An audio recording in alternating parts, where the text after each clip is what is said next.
कारण रानी बानी मजबूर हो।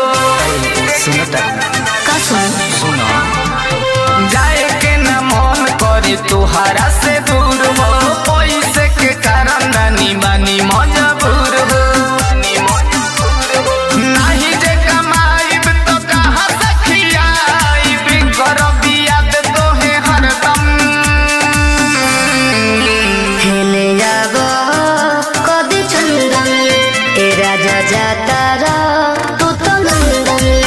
हेले जाबो कदी चंदन ए पिया जाता रा तू तो लंदन।